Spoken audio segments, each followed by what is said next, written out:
আল্লাহ রাব্বুল আলামিন বলেন কোরআন শরীফের 17 নম্বর সূরা 32 নম্বর আয়াত, ওয়ালা তাকরাবুজ জিনা ইন্নাহু কানা ফাহিশাতাও ওয়া সাআ সাবিলা।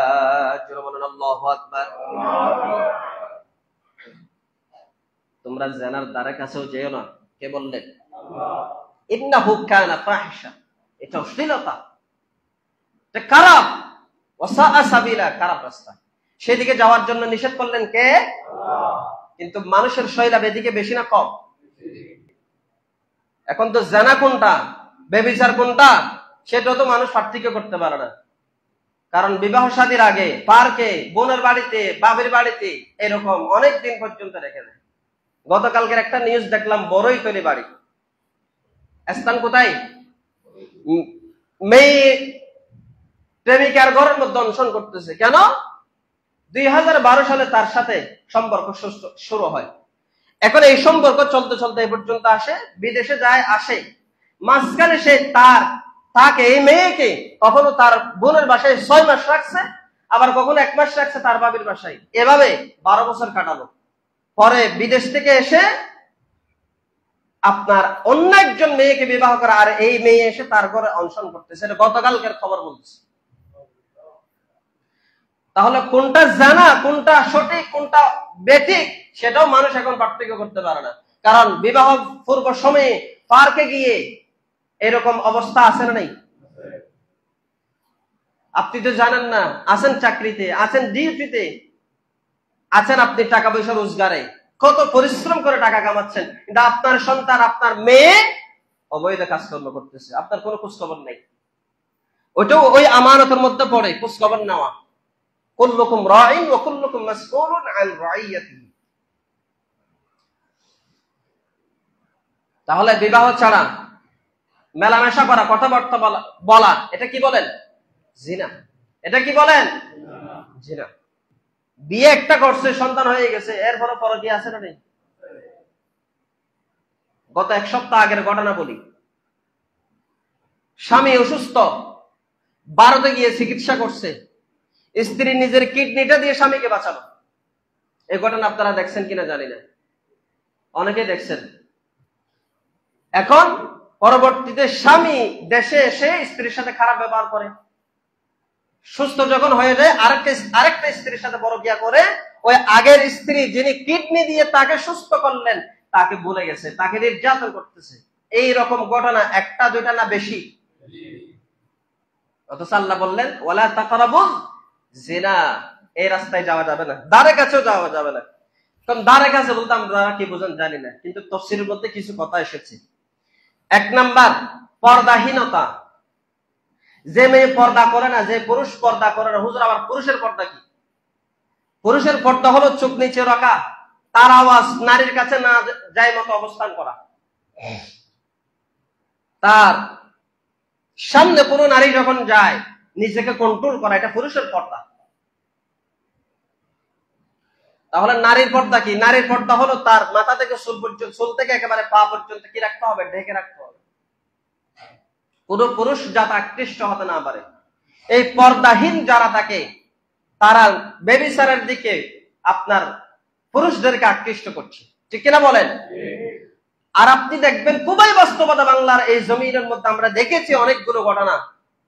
যারাই এরকম নারীবাদী হয়ে বাংলাদেশের জমিনে আন্দোলন করেন, নারী স্বাধীনতার কথা বলে, এরাই উলঙ্গ বেহায়াপনা সবচেয়ে বেশি বাংলার জমিনে বেশি করছে, ঠিক কিনা বলেন? নারীর স্বাধীনতার নামে রূপবতী, গুণবতী, তাওহীদ প্রিয় নারীদের সম্মান, ইজ্জত সবকিছু এই নারীরা, নারীবাদীরা দোলই মিশিয়ে দিচ্ছে। প্রিয় ভাইরা, এজন্য রাব্বুল আলামিন বলেন কুল্লিল মুমিনিনা ইয়াগুদ্দু মিন আবসারিহিম ওয়া ইয়াহফাযু ফুরুজাহুম। ঈমানদার পুরুষরা তারা যখন পথ চলবে তখন তাদের চক্ষু নিচু রাখবে। কার ঘোষণা?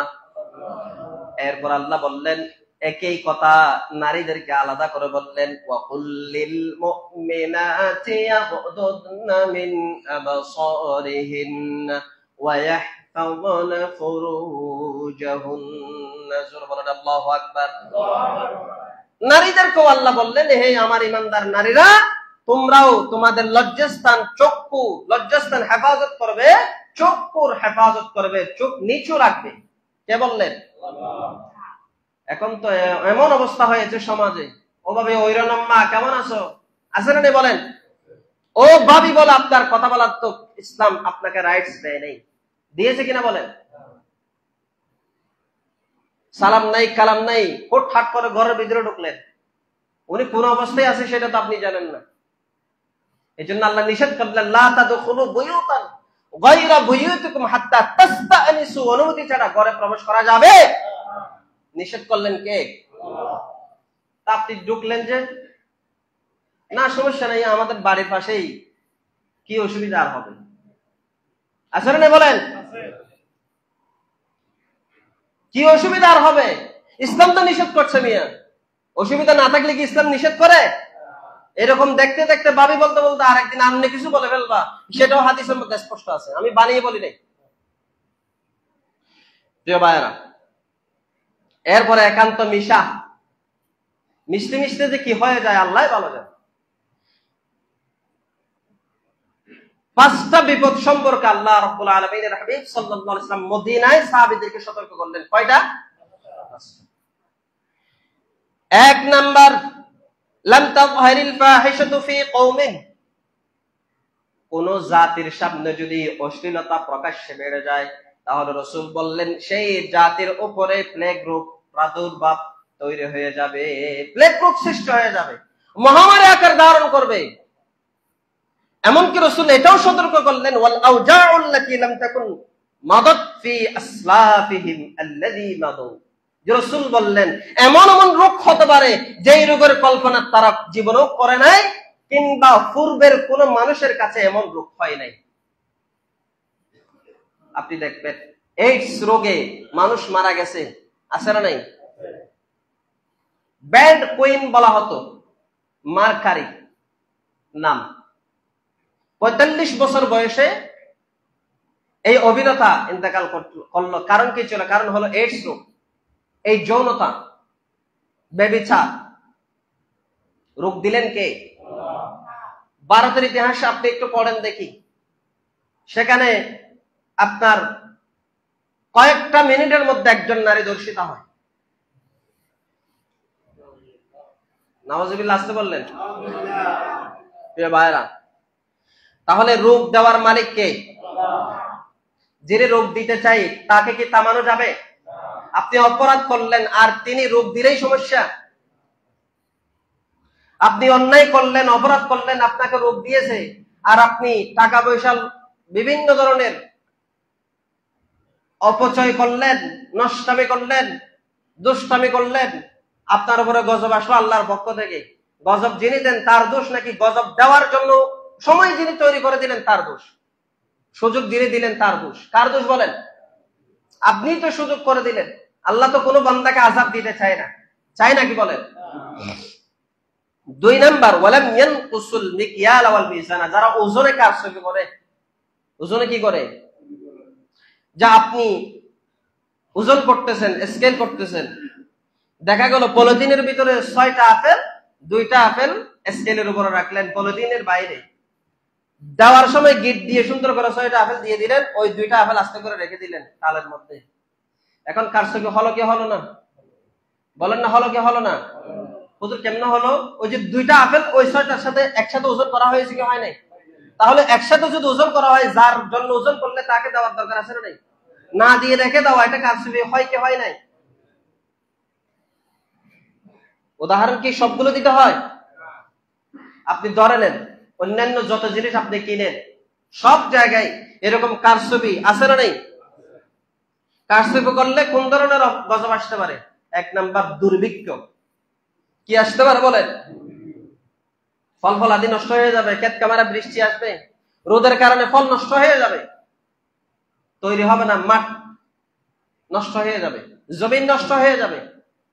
পেটে চৌচির হয়ে যাবে, ফল ফলাদি উৎপন্ন হবে না। আল্লাহর নাফরমানি করা যাবে?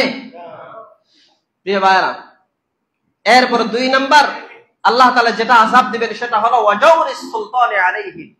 ওই রাষ্ট্রের শাসক যিনি থাকবেন তিনি অত্যাচার, নির্যাতন, বিপদ, মুসিবত দিতে দিতে আপনাদেরকে শেষ করে দিবেন। এরকম অবস্থা বাংলাদেশে গেছে কি যায় নাই? এখন আপনি চিন্তা করলেন যে আমি তো কোনো অপরাধ করি নাই, যে তুমি না করলে কি হয়েছে, তোমার পার্শ্ববর্তী লোক তো করলে, তোমার পার্শ্ববর্তী লোক তো অন্যায় করেছে, অপরাধ করেছে, তুমি তো বাধা দাও নাই, যার কারণে এই অপরাধের শাস্তি তোমার উপর দিয়ে দিলেন কে? 3 নাম্বার হলো ওয়ালাম ইয়ামনাউ যাকাতা আমওয়ালিহিম, সম্পদের যাকাত না দেওয়া। কি না দেওয়া? যাকাত না দিলে কি হতে পারে? আল্লাহ আসমানের বৃষ্টি বন্ধ করে দিবে। এটা আযাব, গজব।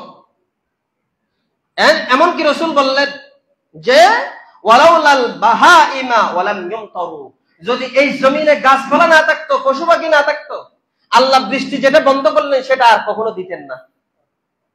নাউজুবিল্লাহ বলেন। গরু ছাগলের কারণেও আমরা অনেক সময় রহমত পেয়ে যাই, কিন্তু বাংলাদেশের জমিন নয়, গোটা পৃথিবীতে কি অপরাধ কম হচ্ছে? ইউরোপ কান্ট্রি গুলো থেকে অপরাধ কম হচ্ছে? এরপরে 4 নম্বরে যে পরীক্ষার সম্মুখীন আমাদেরকে হতে হবে সেটা হলো ওয়ালাম ইয়ানকুদু আহদাল্লাহি ওয়া আহদা রাসূলিহি, আল্লাহ এবং আল্লাহ রাসূলের অঙ্গীকার ভঙ্গ করা। আল্লাহর অঙ্গীকার কি? কোরআনে যা আছে তা মানতে হবে। রাসূলের অঙ্গীকার কি? রাসূল যে কোরআন নিয়ে এসেছে, হাদিস আপনার সামনে উপস্থাপন করেছে, সেগুলা মানতে হবে। আর সেখানে যে ওয়াদাগুলো করা হয়েছে এগুলা ভঙ্গ করা, এটা এই বিপদের সম্মুখীন কিয়ামতের ময়দানে করবেন কে? প্রিয় ভাইরা, তাহলে রাসূলের অঙ্গীকার ভঙ্গ করলে, আল্লাহর অঙ্গীকার ভঙ্গ করলে কি অপরাধ হতে পারে, কি শাস্তি হতে পারে? আল্লাহ রাসূল সাল্লাল্লাহু আলাইহি ওয়াসাল্লাম বললেন, ইল্লা সাল্লাতাল্লাহু আলাইহিম আদুওয়ান মিন গায়রিহি, ও ঈমানদারগণ, তোমাদেরকে বাদ দিয়ে সেই জায়গায় এমন এক ব্যক্তিকে আল্লাহ শাসক বানাবেন যে শাসক তোমাদের দুশমন। বিগত সময়ের ইতিহাসটা একটু পর্যালোচনা করেন, ভারতের ইতিহাস পর্যালোচনা করেন, ইউরোপ আমেরিকার ইতিহাস পর্যালোচনা করেন, গোটা পৃথিবীর যেই সমস্ত মুসলিম রাষ্ট্রগুলো আছে তাদের ইতিহাস পর্যালোচনা করেন। সেই জায়গায় অমুসলিমরা শাসক হওয়ার কারণ কি? কারণ মুসলমান ইমানদার মারামারি, হানাহানি, একজন আরেকজনকে এরকম অহংকার প্রদর্শনের মধ্য দিয়ে একজন আরেকজনকে গায়েল করার চেষ্টা এই পৃথিবীর জমিনে আছে না নেই? ফলাফল কি? ইল্লা সাল্লাতাল্লাহু আলাইহিম, আল্লাহ তোমাদের একজন দুশমনকেই এই শাসক বানিয়ে দিবে, যে শাসকের কাজ হবে তোমাদেরকে ধরে ধরে নির্যাতন করা। কি করা বলেন? বিগত স্বৈরাচার আমলে সবচেয়ে বেশি নির্যাতন মুসলমানদের উপর হয়েছে, আলেমদের উপর হয়েছে, কোরআনের তাফসীরের মাহফিলের উপর হয়েছে, মসজিদের মুসল্লিদের উপর হয়েছে। ঠিক কিনা বলে? দুশমনকে আল্লাহ ক্ষমতায় দিলেন কেন? প্রিয় ভাইরা, 5 নম্বরে যে বিপদের সম্মুখীন আমাদের হতে হবে সেটা হলো ওয়ামা লাম তাহকুম আইম্মাতুহুম বিকিতাবিল্লাহ, যা আল্লাহর কিতাব দ্বারা তোমাদের শাসকরা যদি কি না করে, বিচার ফায়সালা না করে, তাহলে তোমাদের অবস্থা এমন হবে ইল্লা জাআলাল্লাহু বা'সাহুম বাইনাহুম, যে তোমরা যুদ্ধের মধ্যে লিপ্ত হয়ে যাবে। পৃথিবীর জমিনে বর্তমান সময়ে যুদ্ধ আছে না নেই? এক মুসলিম রাষ্ট্র যুদ্ধ করে আরেক মুসলিম রাষ্ট্র হাহা দেয়, খুশি হয়ে যায়। প্রিয় ভাইরা, এজন্য আমাদের এই 5টা পরীক্ষার সম্মুখীন যে হতে হবে এই ভবিষ্যৎবাণী করলেন মুহাম্মদ সাল্লাল্লাহু আলাইহি ওয়াসাল্লাম। 1 নাম্বার হলো ব্যভিচার। এই 5টা প্রশ্নের পরীক্ষার সম্মুখীনের মধ্যে 1 নাম্বার কি? যারা ব্যভিচার করবে প্লেগ রোগের মহামারী আকার ধারণ করবে, এইডস রোগ বেড়ে যাবে, এই রোগ আক্রান্ত হয়ে তারা ইন্তেকাল করবে। 3টা সময়ে মানুষের ঈমান থাকে না। রাসূল বললেন, লা ইয়াজনি জানি হিনা ইয়াজনি ওয়া হুয়া মুমিন, ওয়া লা ইয়াশরাবুল খামরা হিনা ইয়াশরাবুহা ওয়া হুয়া মুমিন, ওয়া লা ইয়াসরিকুস সারিকু হিনা ইয়াসরিকু ওয়া হুয়া মুমিন। আল্লাহ রাসূল বললেন, মানুষের ঈমান 3টা সময় তার ভিতরে থাকে না। 1 নাম্বার হলো ব্যভিচারকারী বেবিচারকারী পুরুষ কিংবা নারী যখন বেবিচার করে তাদের ভিতরে ঈমান থাকে না। 2 নাম্বার হলো যেই ব্যক্তি মদ পান করেন, নেশাদার দ্রব্য খাবার গ্রহণ করে, তার ভিতরে ঈমান থাকে না। 3 নাম্বার হলো যেই চুরি করতে যায়, চুরি করার সময় তার ঈমান থাকে না। কে বললেন? মুহাম্মদ সাল্লাল্লাহু কয়টা সময় মানুষের ঈমান থাকে না? 1 নাম্বার জিনা করার সময়। কিসের সময় বলেন? 2 নাম্বার মদ পান করার সময়। এখন মদ খাই সে বলে আমি ঈমানদার, এখন মদ খাই সে বলে আমরাই সবচেয়ে বেশি মানুষের জননিরাপত্তা নিশ্চিত করব।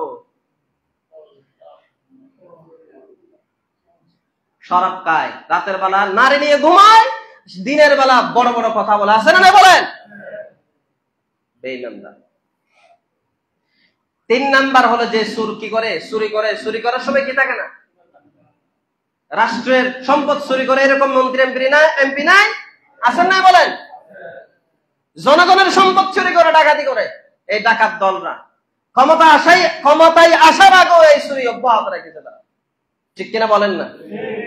তাহলে তাদের ঈমান, তারা যে বড় বড় ঈমানদার বলে, আর ধর্ম নিয়ে কেউ কথা বললে, ধর্ম নিয়ে রাজনীতির কথা বলে, তখন আমাদের বুঝতে বাকি থাকে না তারা ঈমানদারের পরিচয়ের নামে তারাই আসল ধর্ম ব্যবসা করে, ঠিক কিনা বলে?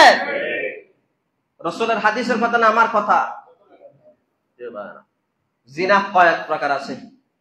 1 নাম্বার হলো ফাল আইনু তাজনি জিনাহান নাযার, চোখের জিনা। আপনি চোখ দিয়ে যে দেখলেন ওটা জিনার গুনাহ হবে, এজন্য চোখ দিয়ে দেখা যাবে না, নিষেধ করলেন কে? কুল্লিল মুমিনিনা ইয়াগুদ্দু মিন আবসারিহিম। 2 নাম্বার ওয়াল উযুনু তাজনি ওয়া জিনাহাল ইসতিমা, কান দিয়ে শ্রবণ করা অশ্লীলতা।